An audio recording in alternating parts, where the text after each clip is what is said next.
প্রিয় দর্শক, আজকের ভিডিওতে আমরা এমন এক জিন বা ভূতের কথা জানব যে নবী করিম সাল্লাল্লাহু আলাইহি ওয়াসাল্লামের মুখের উপরে থুথু নিক্ষেপ করেছিল। নাউযুবিল্লাহি মিন যালিক। অতঃপর তার শেষ পরিণতি কি হয়েছিল? মদিনার আকাশটি আজকে যেন একটু বেশি ভারী। আধো অন্ধকার ভোরের বেলায় যখন পুরো মদিনা ঘুমিয়ে আছে, তখন নবী করিম সাল্লাল্লাহু আলাইহি ওয়াসাল্লাম ঘুম থেকে উঠে গেলেন। তিনি মহান আল্লাহ রব্বুল আলামিনের ডাকে সাড়া দিতে কখনোই গাফলতি করতেন না। তিনি ঘুম থেকে উঠে ঘর থেকে বের হয়ে গেলেন অজু করার জন্য। উত্তম রূপে অজু করে তিনি দাঁড়িয়ে গেলেন তাহাজ্জুদের জায়নামাজের উপরে, তার সৃষ্টিকর্তার ডাকে সাড়া দিতে। চারপাশে শুনসান নীরবতা, আর নবী করিম সাল্লাল্লাহু আলাইহি ওয়াসাল্লাম শুধু একাই জায়নামাজের উপরে দাঁড়িয়ে আল্লাহর কাছে কান্না করছেন তার উম্মতের জন্য। আল্লাহ যেন তার উম্মতকে ক্ষমা করে দেন, তার উম্মত যেন জাহান্নামে না যায়। এরপরে দীর্ঘ সময় এবাদতরত অবস্থায় থাকার পরে মসজিদে নববী থেকে বিলাল রাদিয়াল্লাহু তাআলা আনহুর কণ্ঠে ফজরের আজান ভেসে আসলো। আজান শুনে যখনই তিনি তাহাজ্জুদ নামাজ থেকে ফারেগ হলেন, পিছন ফিরে দেখলেন তার প্রিয়তমা স্ত্রী হজরত আয়েশা রাদিয়াল্লাহু তাআলা আনহাও তার পিছনে নামাজ পড়ছিলেন। তিনিও তাহাজ্জুদের নামাজ আদায় করছিলেন। এটা দেখে তিনি অত্যন্ত খুশি হয়ে গেলেন এবং মহান আল্লাহ রব্বুল আলামিনের কাছে দোয়া করলেন, ইয়া রব্বাল আলামিন, আমার আয়েশাকে আপনি উত্তম প্রতিদান দান করুন। তখন আয়েশা রাদিয়াল্লাহু তাআলা আনহা হঠাৎ করে লক্ষ্য করলেন নবী করিম সাল্লাল্লাহু আলাইহি ওয়াসাল্লামের পা ফুলে আছে। তখন তিনি জিজ্ঞাসা করলেন, ইয়া রাসূলুল্লাহ, আপনার পা তো ফুলে আছে। মহান আল্লাহ রব্বুল আলামিন তো আপনার আগে এবং পরে সমস্ত গুনাহ মাফ করে দিয়েছেন, কারণ আপনি আল্লাহর রাসূল। তা সত্ত্বেও এত কষ্ট করছেন কেন? ফাতেমা রাদিয়াল্লাহু তাআলা আনহার কথা শুনে নবী করিম সাল্লাল্লাহু আলাইহি ওয়াসাল্লাম একটু মুচকি হাসলেন এবং বললেন, হে আয়েশা, আমি কি আল্লাহর একজন শুকরগুজার বান্দা হব না? তিনি বিশ্বজাহানকে সৃষ্টি করেছেন এবং আমাকেও সৃষ্টি করেছেন। আমি কি তার কৃতজ্ঞতা জ্ঞাপন করব না? হে আয়েশা, ফজরের আজান দিয়েছে তো, বেশিক্ষণ হয়নি। তুমি এক কাজ করো, আবু জাহম আমাকে যেই চাদরটি হাদিয়া দিয়েছে সে চাদরটি আমাকে এনে দাও। মসজিদে সবাই আমার জন্য অপেক্ষা করছেন। নিশ্চয়ই এরপরে নবীজি সেই চাদরটি গায়ে দিয়ে চলে গেলেন মসজিদে নববীতে নামাজ পড়ানোর উদ্দেশ্যে। চাদরটি আবু জাহাম সামদেশ থেকে আমদানি করেছিল। তা দেখতে অনেক সুন্দর ছিল, তাতে নকি করা ছিল। অনেক বর্ণনায় পাওয়া যায় চাদরটি লাল রঙের ছিল। হাঁটার সময় নবী করিম সাল্লাল্লাহু আলাইহি ওয়াসাল্লাম কখনো তার দৃষ্টি উঁচু করে হাঁটতেন না। তিনি মধ্যম পন্থায় দৃষ্টি রাখতেন, যেন কারো সাথে ধাক্কাও না খান এবং মাটিতে কিছু থাকার কারণে তিনি হোঁচট খেয়ে নাও পড়ে যান। মসজিদে নববীতে গিয়ে নবী করিম সাল্লাল্লাহু আলাইহি ওয়াসাল্লাম ফজরের নামাজের ইমামতি করলেন এবং সাধারণভাবেই তিনি লম্বা একটি সূরা তেলাওয়াত করলেন। নবীজির কণ্ঠে ছিল হৃদয় কারাসুর, তাতে ছিল স্নিগ্ধতার ছোঁয়া। আল্লাহ কি কুদরত! কোনো মাইক বা সাউন্ড সিস্টেমের ব্যবস্থা ছিল না। তাও মুসল্লির সংখ্যা যতই থাকুক না কেন, সামনের মুসল্লিরা পবিত্র কোরআনে কারিম বা তাকবীরের আওয়াজ যতটুকু শুনতে পেত, পিছনের মুসল্লিরাও ঠিক তেমনি ততটুকুই আওয়াজ শুনতে পেত। নামাজ শেষ করার পরে নবী করিম সাল্লাল্লাহু আলাইহি ওয়াসাল্লাম মুসল্লিদের দিকে ফিরে বসলেন এবং এক সাহাবীকে ডেকে বললেন, এই চাদরটি আবু জাহামকে দিয়ে দাও, কারণ এটি নামাজের সময় আমার ধ্যান বিচ্যুত করেছিল, আর যেই বস্তু আল্লাহর শ্রণ থেকে বিমুখ করবে আমার তা প্রয়োজন নেই। এরপরে আদিয়া মাস্তুনা আদায় করা শেষ করে মুসল্লিদেরকে তার দিকে একটু এগিয়ে বসতে বললেন এবং বললেন, হে মুসল্লিরা, আজকে আমি তোমাদেরকে হজরত সুলাইমান আলাইহিস সালাতু ওয়াস সালামের একটি ঘটনা বলবো, যা পবিত্র কোরআনে কারিমে সূরা সোয়াদে বর্ণিত রয়েছে। সাহাবীরা যখনই নবীজির মুখ থেকে কিছু শোনার সুযোগ পেতেন, তারা এগিয়ে আরও আগ্রহ করে বসতেন। তারা সকলেই একটু এগিয়ে বসল। তখন নবী করিম সাল্লাল্লাহু আলাইহি ওয়াসাল্লাম গল্পের আকারে বলতে শুরু করলেন, হে সাহাবীরা, শোনো, সুলাইমান আলাইহিস সালাতু ওয়াস সালামকে মহান আল্লাহ রব্বুল আলামিন শুধু নবুতি দান করেননি, তাকে অনেক বড় রাজত্ব এবং জ্ঞান পাশাপাশি প্রজ্ঞাও দান করেছিলেন। তার অধীনস্থে বিশাল একটি সেনাবাহিনীও ছিল, যার মধ্যে মানুষ, জিন এবং পশু পাখি সবাই শৃঙ্খলাবদ্ধভাবে থাকত। আর তার যুদ্ধের জন্য ছিল অগণিত শক্তিশালী ঘোড়া, যা যুদ্ধের সময় শত্রুকে অনেক সহজেই পরাস্ত করতে পারত।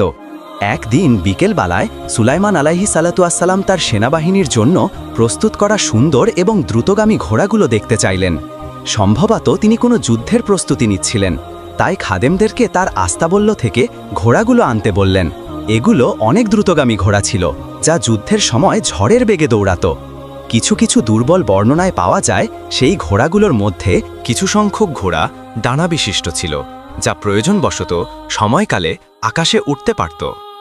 ওইগুলোকে পঙ্খিরাজ ঘোড়া নামে আখ্যায়িত করা হয়। এরপরে সেই ঘোড়াগুলোকে আনা হলো। সেগুলো অনেক সৌন্দর্যমণ্ডিত ছিল এবং অত্যন্ত দিলকশ ও অসাধারণ আকর্ষণীয় ছিল। সুলাইমান আলাইহিস সালাতু ওয়াসসালাম ঘোড়াগুলোকে পরিদর্শন করতে লাগলেন। ঘোড়াগুলোকে দেখতে দেখতে তিনি এতটাই মগ্ন হয়ে গেলেন যে সূর্য অস্মিত হয়ে গেল, তিনি খবরও পেলেন না। এভাবেই বেশ খানিকটা সময় অতিবাহিত হওয়ার পরে তিনি বুঝতে পারলেন সেদিনকার আসরের সময়ের এবাদত তিনি এখনও আদায় করেননি।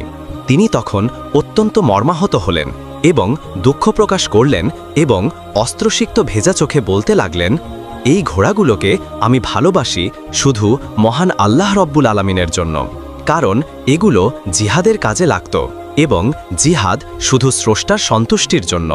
তবে ঘোড়াগুলোর প্রতি মনোযোগের কারণে যেহেতু আমি আসরের এবাদতই ভুলে গিয়েছি, সেহেতু এই ভালোবাসা কখনোই গ্রহণযোগ্য হবে না।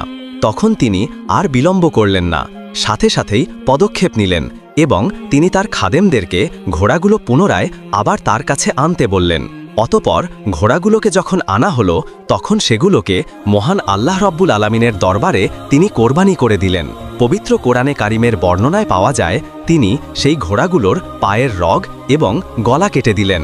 সেগুলোকে কোরবানি করার পরে তিনি মহান আল্লাহ রব্বুল আলামিনের দরবারে দুহাত তুলে দোয়া করতে লাগলেন এবং বললেন, ইয়া রব্বুল আলামিন, আপনি আমাকে ক্ষমা করে দিন এবং আমাকে এমন রাজত্ব দান করুন যা আমার পরবর্তীতে কারোর জন্য প্রযোজ্য না হয়, এবং আপনি বড়ই দানশীল। সাহাবায়ে একরাম নবী করিম সাল্লাল্লাহু আলাইহি ওয়াসাল্লামের মুখে এত সুন্দর এবং শিক্ষণীয় একটি ঘটনা শুনতে পেরে তারা অনেক সৌভাগ্যবান মনে করলেন নিজেদেরকে। তাদের অন্তরে পুলকিত অনুভব করলেন। অবশেষে তিনি দৈনন্দিন আমল শেষ করে মসজিদ থেকে বের হয়ে গেলেন। অন্যদিকে পথিমধ্যেই কিছু সাহাবীগণ একত্রিত হয়ে আলোচনা করছিলেন। একজন বলতে লাগল, দেখেছ আমরা কত ভাগ্যবান, নবীজির মুখে পবিত্র কোরআনে কারিমের ঘটনাবলী আমরা শুনতে পাচ্ছি। নবী ও রাসূলগণের শান মান এবং মর্যাদা কত উচ্চ মানের হয়, আর আমরা তেমনি একজন নবী ও রাসূলের কাছে রয়েছি। তার কথা শেষ হতে না হতেই পাশের থেকে একজন তার কথায় সম্মতি প্রকাশ করে বললেন, হ্যাঁ, আপনি ঠিকই বলেছেন।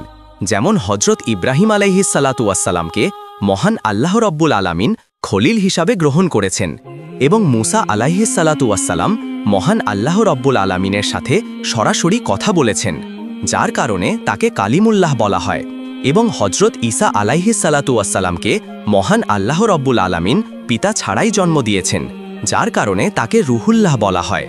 এদিকে তাদের কথোপকথন অবস্থাতেই নবী করিম সাল্লাল্লাহু আলাইহি ওয়াসাল্লাম ইতিমধ্যেই সেখানে উপস্থিত হয়ে গিয়েছিলেন। অতপর তাদের উদ্দেশ্য করে বলতে লাগলেন, হে আমার সাহাবীগণ, শোনো, তোমরা যা বলেছ তা একদমই ঠিক আছে। হজরত ইব্রাহিম আলাইহিস সালাতু ওয়াসসালাম খলিলুল্লাহ অর্থাৎ আল্লাহ তাআলার প্রিয় বন্ধু, এবং হজরত মুসা আলাইহিস সালাতু ওয়াসসালাম কালিমুল্লাহ অর্থাৎ আল্লাহ রব্বুল আলামিন তার সাথে সরাসরি কথা বলেছেন, এবং হজরত ঈসা আলাইহিস সালাতু ওয়াসসালাম রুহুল্লাহ অর্থাৎ আল্লাহ তাআলার বিশেষ রূহ, কোনো পিতা ছাড়াই তার জন্য বরাদ্দ করা হয়েছে। কিন্তু মনে রাখবে, মহান আল্লাহ রব্বুল আলামিন আমাকে হাবিবুল্লাহ হিসাবে গ্রহণ করেছেন, কিন্তু এই ক্ষেত্রে আমি অহংকার করি না। এরপরে সামান্য কিছু কথোপকথন করে নবী করিম সাল্লাল্লাহু আলাইহি ওয়াসাল্লাম সেখান থেকে চলে গেলেন। নবীজি যাওয়ার পরে সাহাবায়ে একরাম নিজেদের মধ্যে আলোচনা শুরু করলেন, এবং একজন বেদুইন যার আরবি সাহিত্য সম্পর্কে ধারণা কম ছিল, সে বলতে লাগল, আচ্ছা, খলিল মানেও তো বন্ধু এবং হাবিব মানেও তো বন্ধু, তাহলে এই দুটোর মধ্যে পার্থক্য কি? তার এই কথাটি উপস্থিত ব্যক্তিবর্গের মধ্যে একটি কৌতূহল জাগিয়ে তুলল। কিছুক্ষণ পরেই একজন বিজ্ঞ ব্যক্তি বলে উঠলেন, শোনো, বিষয়টি আমি তোমাদেরকে উদাহরণ দিয়েই বলছি। মনে করো তুমি আমার খলিল অর্থাৎ বন্ধু। এই ক্ষেত্রে আমি তোমাকে যতটা ভালোবাসি তুমি আমাকে তার থেকে বেশি ভালোবাসো, কিন্তু যদি তুমি আমার হাবিব হও তাহলে তুমি আমাকে যতটুকু ভালোবাসো ঠিক ততটুকুই আমি তোমাকে ভালোবাসি। সুতরাং যেহেতু নবী করিম সাল্লাল্লাহু আলাইহি ওয়াসাল্লাম হাবিবুল্লাহ, এই ক্ষেত্রে মহান আল্লাহ রব্বুল আলামিন নবীজিকে স্বয়ং নিজেই ভালোবাসেন। যেই ভালোবাসাটি উভয় জাহানের কোনো সৃষ্টির জন্য বরাদ্দ নয়। অন্যান্য নাবী ও রাসূলগণকে যে কোনো একটি নির্দিষ্ট জাতি বা গোষ্ঠীর জন্য পাঠানো হয়েছিল, কিন্তু আমাদের নবী করিম সাল্লাল্লাহু আলাইহি ওয়াসাল্লামকে সমস্ত সৃষ্টিকুলের নবী বানিয়ে পাঠানো হয়েছে। এই ক্ষেত্রে আমরা যা দেখি এবং যা না দেখি, যেমন জিন জাতি, তারাও অন্তর্ভুক্ত। এরপরে একদিন নবী করিম সাল্লাল্লাহু আলাইহি ওয়াসাল্লাম তার কলিজার টুকরা হজরত ফাতেমা রাদিয়াল্লাহু তাআলা আনহা এর বাড়িতে গেলেন। দরজায় দাঁড়িয়ে নবী করিম সাল্লাল্লাহু আলাইহি ওয়াসাল্লাম সালাম দিলেন, কিন্তু ভিতর থেকে কোনো উত্তর আসলো না। তিনি পুনরায় আবার সালাম দিলেন, কিন্তু তারপরেও কোনো উত্তর আসলো না। প্রথমত ভাবলেন ফাতেমা হয়তো কোনো জায়গায় গিয়েছেন, কিন্তু পরক্ষণে চিন্তা করলেন ফাতেমা তো স্বাভাবিকভাবে কোথাও যায় না। এটা মনে করে তিনি কিছুক্ষণ অপেক্ষা করলেন। কিছুক্ষণ পরে ঘরের ভিতর থেকে আওয়াজ আসলো। ফাতেমা রাদিয়াল্লাহু তাআলা আনহা সালামের উত্তর দিয়ে বললেন, আব্বাজান, আপনি কি আছেন? তখন নবী করিম সাল্লাল্লাহু আলাইহি ওয়াসাল্লাম জবাব দিলেন, হ্যাঁ ফাতেমা, আমি আছি। ফাতেমা রাদিয়াল্লাহু তাআলা আনহা দরজা খুললেন। ঘরে প্রবেশ করার পরে তিনি নবীজিকে বলতে লাগলেন, ইয়া রাসূলুল্লাহ, আমার প্রিয় আব্বাজান, দয়া করে আমাকে মাফ করে দিবেন। আপনি যখন সালাম দিয়েছেন, আপনার সালামের তৎক্ষণাৎ আমি উত্তর দিতে পারিনি। গত 3 দিন যাবৎ আমার চুলা জ্বলে না, আমার ঘরে খাবার মতো কোনো ব্যবস্থা নেই। অন্যদিকে ছোট্ট হাসান ও হোসাইন কান্না করছিল, তাদের কান্না আমার সহ্য হচ্ছিল না। তাই মহান আল্লাহ রব্বুল আলামিনের দরবারে দোয়া প্রার্থনার জন্য জায়নামাজের উপরে দাঁড়িয়ে নামাজ পড়ছিলাম। আপনি সালাম দিয়েছেন, এই নামাজ পড়ার জন্যই তৎক্ষণাৎ আমি উত্তর দিতে পারিনি। নবী করিম সাল্লাল্লাহু আলাইহি ওয়াসাল্লাম এই কথা শুনে তার চোখে পানি চলে আসলো। কলিজার টুকরা মেয়ে ফাতেমা রাদিয়াল্লাহু তাআলা আনহা 3 দিন যাবৎ না খেয়ে রয়েছেন। তার চোখের কোণে অস্ত্রজল চিকচিক করছিল। তখন নবী করিম সাল্লাল্লাহু আলাইহি ওয়াসাল্লাম তেমন কিছু বললেন না। কিছুক্ষণ তিনি চুপচাপ দাঁড়িয়ে রইলেন। হয়তো মহান আল্লাহ রব্বুল আলামিনের দরবারে তিনি কোনো ফরিয়াদ করছিলেন। তারপরে তিনি বলতে লাগলেন, হে ফাতেমা, তুমি তোমার জায়নামাজটি একটু তোলো। ফাতেমা রাদিয়াল্লাহু তাআলা আনহা নবীজির কথা মতোই তার জায়নামাজটি সরালেন। তিনি যা দেখতে পেলেন তা দেখার জন্য তিনি প্রস্তুত ছিলেন না। তিনি দেখতে পেলেন তার জায়নামাজের নিচে সোনা মুক্তা বিভিন্ন ধরনের জহরতের খনি রয়েছে। এত বিশাল একটি সম্পদের খনি দেখে তিনি অবাক হয়ে গেলেন, এবং তা এতটাই চমকাচ্ছিল যে তার দিকে তাকানোটাই কষ্টকর হয়ে যাচ্ছিল। তখন নবী করিম সাল্লাল্লাহু আলাইহি ওয়াসাল্লাম তাকে ডেকে বললেন, হে ফাতেমা, তুমি এখান থেকে যতটুকু মন চায় নিতে পারো। ফাতেমা রাদিয়াল্লাহু তাআলা আনহা তখন কম্পিত কণ্ঠে নবী করিম সাল্লাল্লাহু আলাইহি ওয়াসাল্লামকে জিজ্ঞাসা করলেন, ইয়া রাসূলুল্লাহ, আমার প্রিয় আব্বাজান, আমি যদি এখান থেকে সামান্য কিছু হীরা জহরাত গ্রহণ করি, তাহলে এজন্য কি কেয়ামত দিবসে আমার হিসাব দেওয়া লাগবে? তখন নবী করিম সাল্লাল্লাহু আলাইহি ওয়াসাল্লাম একটু মুচকি হেসে উত্তর দিলেন, হ্যাঁ ফাতেমা, তুমি এখান থেকে যতটুকুই নিবে ততটুকুই কেয়ামত দিবসে তোমার হিসাব দেওয়া লাগবে। তখন ফাতেমা রাদিয়াল্লাহু তাআলা আনহা শর্ট করে জায়নামাজটি রেখে দিলেন এবং সেগুলো ঢেকে ফেললেন এবং বললেন, আমার এগুলোর প্রয়োজন নেই। আমি যেমন আছি আল্লাহর কাছে লাখো কোটি শুকরিয়া। তবে আব্বাজান, আপনার কাছে একটি আবেদন থাকবে। মহান আল্লাহর রব্বুল আলামিনের কাছে আমার জন্য একটু দোয়া করবেন, যেন তিনি আমার ধৈর্য আরও বাড়িয়ে দেন এবং আমাকে কখনোই যেন পথভ্রষ্টকারীদের অন্তর্ভুক্ত না করেন মা। ফাতেমার কথা মতোই নবী করিম সাল্লাল্লাহু আলাইহি ওয়াসাল্লাম মহান আল্লাহর রব্বুল আলামিনের কাছে প্রার্থনা করলেন। এরপরে তিনি সেখান থেকে চলে আসলেন। পথিমধ্যেই তিনি একটি মাঠের প্রান্ত দিয়ে হাঁটছিলেন। নবীজির হাঁটার মধ্যেও ছিল ভিন্ন ধরনের একটি প্রশান্তি, যা দেখলে যে কারো মন শান্ত হয়ে যেত। অন্যদিকে সেই পথের একটু দূরত্বেই গাছের ছায়ার নিচে বসেছিল একজন সাধারণ কৃষক। তার পোশাকে ছিল ধুলো মাখা, মুখে ছিল ক্লান্তির রেখা, হাতে শুকনো রুটির কয়েকটি টুকরা। লোকটি বেশ দরিদ্র ছিল। তার নৌনান্তে পান্তা ফুরাত, কষ্ট ক্লাসে উপার্জিত এই সামান্য খাবারই ছিল তার দুপুরের আহার। দূর থেকে সে দেখতে পেল নবী করিম সাল্লাল্লাহু আলাইহি ওয়াসাল্লাম তার দিকেই এগিয়ে আসছে। নবীজিকে দেখে তার হৃদয়ে এক অজানা আনন্দের ঢেউ উঠল।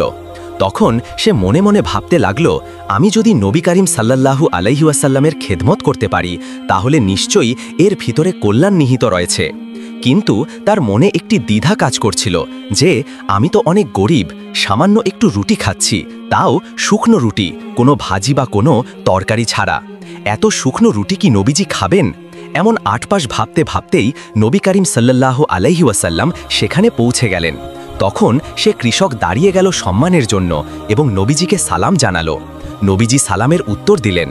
তখন সে কৃষক কাকতি স্বরে বলতে লাগল, ইয়া রাসূলুল্লাহ, আমি গরিব মানুষ, সামান্য খাদ্য যা আমার রিজিকে আছে আমি তাই খাচ্ছি। দয়া করে আপনি আমার সাথে বসুন, গাছের ছায়ার নিচে বসে একসাথে খাবেন। জানি না আপনি এত সামান্য দাওয়াত কবুল করবেন কিনা, কিন্তু আপনি যদি আমার দাওয়াত গ্রহণ করেন তাহলে আমি নিজেকে অনেক ভাগ্যবান মনে করব। নবী করিম সাল্লাল্লাহু আলাইহি ওয়াসাল্লাম তার কথার মানে বুঝে ফেললেন। তখন তিনি একটু মুচকি হেসে বলতে লাগলেন, হে আল্লাহর বান্দা, তুমি আমাকে দাওয়াত দিয়েছ আর আমি ফিরিয়ে দিব, এটা কিভাবে সম্ভব? মনে রাখবে, মহান আল্লাহ রব্বুল আলামিন তোমার রিজকে যা দিয়েছেন সেই খাবারটি অবশ্যই আল্লাহর অশেষ রহমত এবং তার নেয়ামত, আর তার সামান্য একটি খেজুর বা শুকনো রুটি হোক না কেন। এরপরে নবী করিম সাল্লাল্লাহু আলাইহি ওয়াসাল্লাম সেই কৃষকের সাথেই গাছের ছায়ার নিচে বসে তার শুকনো রুটিগুলো খেলেন। সেই কৃষক বলেন, আমি নবী করিম সাল্লাল্লাহু আলাইহি ওয়াসাল্লামের মুখে শুকনো রুটি খাবার সময় যতটুকু আনন্দ দেখেছি, সামান্য অন্য কোনো ব্যক্তিবর্গ দামি এবং ভালো কোনো খাবার খেলেও এতটা আনন্দ আমি তাদের মুখে দেখিনি। এবং লোককথায় প্রচলিত আছে, সেই বছর নাকি ওই কৃষকের ফসলের ফলন অন্যান্য বছর থেকে আরও বেশি এবং ভালো হয়েছিল। এরপর থেকে যেদিনই সেই কৃষক ওই গাছের ছায়ার নিচে বসে শুকনো রুটি খেতেন, তখনও তিনি নবীজির মতো অনেক আগ্রহ করে খেতেন এবং মনে করতেন নবী করিম সাল্লাল্লাহু আলাইহি ওয়াসাল্লাম এখানে বসেই আমার সাথে রুটি খেয়েছিলেন এবং বলেছিলেন এই শুকনো রুটিও একটি মহান আল্লাহ রব্বুল আলামিনের বড় নেয়ামত। এরই বেশ কিছুদিন পরের ঘটনা। মদিনার আকাশটি ছিল সেদিন অনেক নীরবতা এবং স্নিগ্ধতার ছোঁয়াপূর্ণ।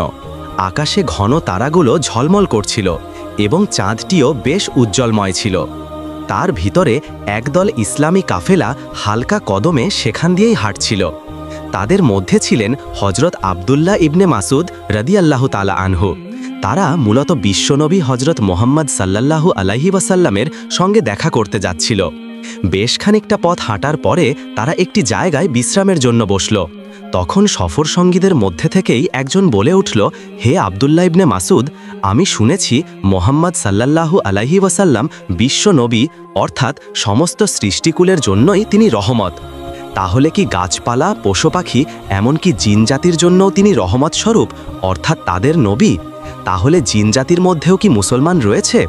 তখন আবদুল্লাহ ইবনে মাসুদ রাদিয়াল্লাহু তাআলা আনহু তার কথার তৎক্ষণাৎ উত্তর দিলেন না। তিনি কিছুক্ষণ চুপচাপ থাকলেন, তারপরে উত্তর দিতে শুরু করলেন, হে আল্লাহর বান্দা, শোনো, মানুষের মধ্যেও যেমন ইসলাম ধর্মী এবং বিধর্মী রয়েছে, তেমনি জিনদের মাঝেও ইসলাম ধর্মী এবং বিধর্মী রয়েছে। তাহলে শোনো, একটি ঘটনা বলি। মদিনায় আসার পূর্বে নবী করিম সাল্লাল্লাহু আলাইহি ওয়াসাল্লাম যখন মক্কায় অবস্থানরত অবস্থায় জুলুম নির্যাতন সহ্য করে তায়েফে সফর করেছিলেন, তখন তায়েফবাসীও ইসলাম প্রচার করার অপরাধে নবী করিম সাল্লাল্লাহু আলাইহি ওয়াসাল্লামকে পাথর নিক্ষেপ করে রক্তাক্ত করে। অতপর তিনি যখন তায়েফ থেকে ফিরে আসছিলেন, সেই সময় আমি নবী করিম সাল্লাল্লাহু আলাইহি ওয়াসাল্লামের সাথে সফর করছিলাম। তায়েফ থেকে ফেরার পথে রাত হয়ে গিয়েছিল। সেই রাতটি এই রাতের মতোই ছিল। আকাশে ঘন তারা ঝলমল করছিল। চাঁদটাও সেদিন বেশ আলোকময় ছিল। সফর করতে করতে যখন আমরা মক্কার কাছাকাছি ওয়াদিয়া নাখলায় পৌঁছালাম, তখন ফজরের ওয়াক্ত হয়ে গিয়েছিল। আমরা একটি গাছের নিচে বসে ফজরের নামাজ আদায় করছিলাম এবং নবী করিম সাল্লাল্লাহু আলাইহি ওয়াসাল্লামও আমাদের সঙ্গেই ছিল। তিনি তখন ফজরের নামাজের ইমামতি করলেন। প্রতিদিনের মতো সেদিনও নবী করিম সাল্লাল্লাহু আলাইহি ওয়াসাল্লাম একটি লম্বা সূরা তেলাওয়াত করছিলেন, কিন্তু অন্যান্য দিন থেকে সেই দিনের সুরটা একটু ব্যতিক্রম ছিল। মনে হচ্ছিল নবী করিম সাল্লাল্লাহু আলাইহি ওয়াসাল্লামের বুকটা কষ্টে ফেটে যাচ্ছিল, কিন্তু সুরটা অনেক মায়াবী ছিল, অনেক আকর্ষণীয় এবং দিলকশ ছিল। শব্দগুলো রাতের ঘোমটা কেটে ভিতরে ঢুকতে লাগল। প্রতিটি শব্দই যেন আকাশে একটি বার্তা প্রদান করছিল। ঘটনাক্রমে সেখান দিয়ে কিছু জিন অতিক্রম করছিল।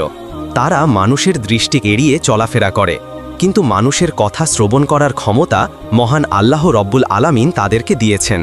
তারা তখন এই ওয়াদিয়া নাখলায় নবী করিম সাল্লাল্লাহু আলাইহি ওয়াসাল্লামের কণ্ঠে পবিত্র কোরআনে কারিমের তেলাওয়াত শুনতে পেল। তারা নিজেদের মতো করে পথ চলছিল, কিন্তু এত সুন্দর নবীজির কণ্ঠে পবিত্র কোরআনে কারিমের তেলাওয়াত তাদের পা যেন থমকে দিল। তারা স্থির হয়ে গেল এবং একে অপরকে বলতে লাগল, থামো থামো, এই শব্দটি মন দিয়ে শোনো। এই যেন এক আকর্ষণীয় শব্দ। নবী করিম সাল্লাল্লাহু আলাইহি ওয়াসাল্লাম একটু থামলেন। তখনই একজন জিন বলে উঠল, আরে এটা মানুষের স্বাভাবিক কথার শব্দ, তেমন কোনো আকর্ষণীয় বিষয় নয়। তখনই নবী করিম সাল্লাল্লাহু আলাইহি ওয়াসাল্লাম পুনরায় আবার তেলাওয়াত শুরু করলেন। তিনি পড়ছিলেন আল্লাহর একত্ববাদ, দ্বীনি দাওয়াত এবং জাহান্নামের সতর্কবাণী। তখনই একজন জিন বলে উঠল, না, এটা দুনিয়ার কোনো শব্দ নয়, এটা কোনো ঐশ্বিক শব্দ। এটা এমন ডাক যা সরল পথে চালিত করে। নিশ্চয়ই এই শব্দগুলো গঠন করতে সমস্ত সৃষ্টিকুল অবশ্যই অক্ষম। তার কথায় একমত পোষণ করে আরেকজন বলে উঠল, হ্যাঁ, তুমি সত্যি বলেছ। আমরা এতদিন অনেক ধরনের কথা শুনেছি। জাদুকরী বিদ্যা, জ্যোতিষী বিদ্যা এবং কবিদের মুখেও আমরা নানা ধরনের কথা শুনেছি, কিন্তু এই সুরটা, এই কথাগুলো যেন একটু ভিন্ন ধরনের। তুমি সত্যি বলেছ, এটা কেমন যেন মনে হচ্ছে আসমান থেকে নাজিল হওয়া কোনো ঐশ্বিক বাণী। তাদের মধ্যে কারো কারো মনে কৌতূহল জাগল, আবার কারো মন শান্ত হয়ে গেল, কারো মন আবার ভেতু সন্তুষ্ট হয়ে গেল পরকালের কথা শুনে।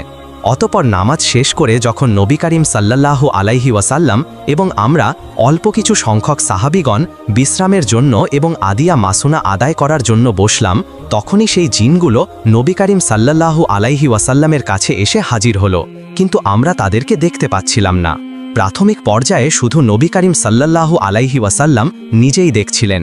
তারা এসে নবীজিকে বলতে লাগল, হে সুদর্শন ও সম্মানিত ব্যক্তি, আমরা হয়তো সঠিকভাবেই আপনাকে তেমন চিনি না, কিন্তু কিছুক্ষণ পূর্বে আপনি যে বিষয়টি পাঠ করছিলেন তা আমরা অনেক মন দিয়ে শুনছিলাম। দয়া করে সেই বিষয়ে আমাদেরকে একটু বলুন। তখন নবী করিম সাল্লাল্লাহু আলাইহি ওয়াসাল্লাম তাদের উদ্দেশ্য করে বলতে লাগলেন, হে আল্লাহর সৃষ্টি জিন জাতি, শোনো, আমি হচ্ছি শেষ যুগের নবী মোহাম্মদ। আমি সবসময় মানুষকে সঠিক পথে দাওয়াত দেই, এবং তোমরা যে আওয়াজটি শুনেছ তা ছিল পবিত্র কোরআনে কারিমের তেলাওয়াত।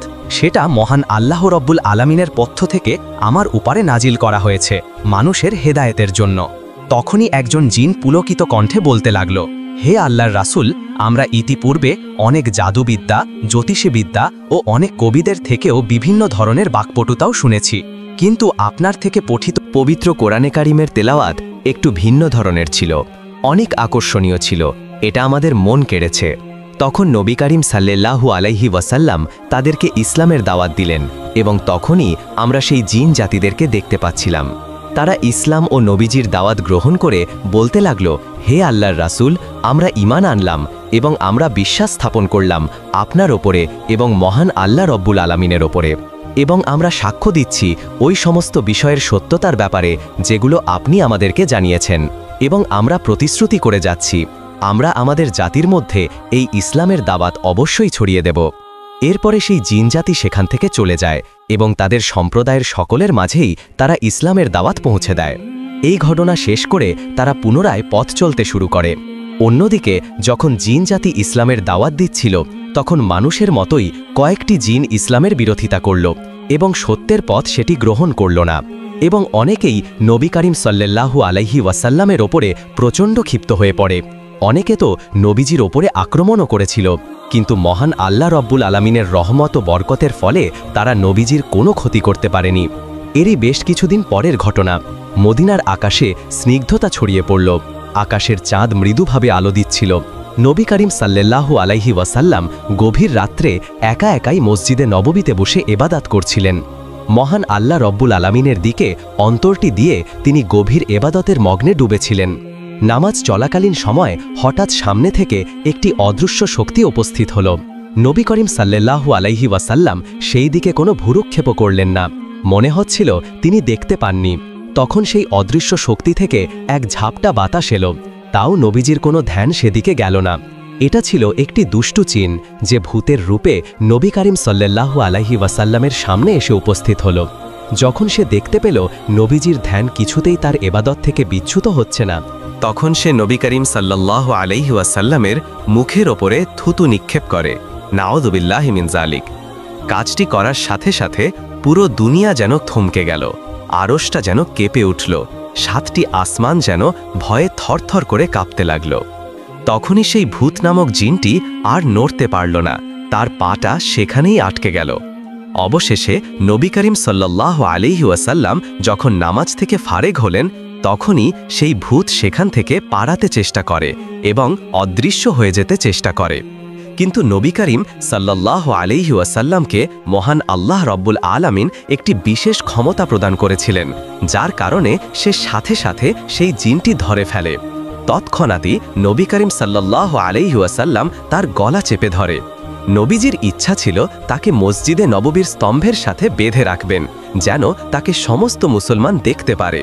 কিন্তু তৎক্ষণাৎই হজরত সুলাইমান আলাইহিসসালাতু ওয়াসসালামের সেই দোয়ার কথা মনে পড়ে যায়, যেখানে তিনি বলেছিলেন, ইয়া রব্বুল আলামিন, আপনি আমাকে ক্ষমা করে দিন এবং আমাকে এমন রাজত্ব দান করুন যা আমার পরবর্তীতে আর কাউকে প্রদান করা হবে না।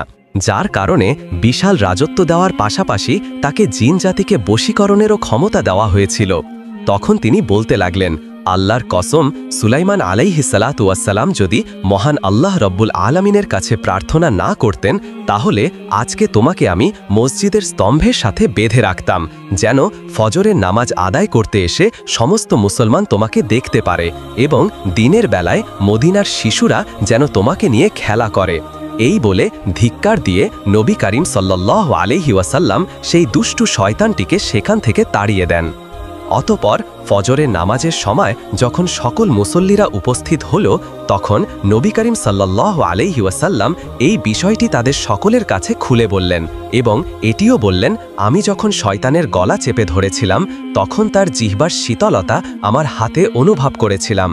প্রিয় দর্শক, এই ঘটনাগুলো সহিহ হাদিসের বর্ণনা মতে পৃথক পৃথকভাবে ঘটেছে, কিন্তু দর্শকেরা মাধুর্যপূর্ণভাবে শ্রবণ করার স্বার্থে পর্যায়ক্রমে গল্পের আকারে বর্ণনা করা হয়েছে। মিউজিক।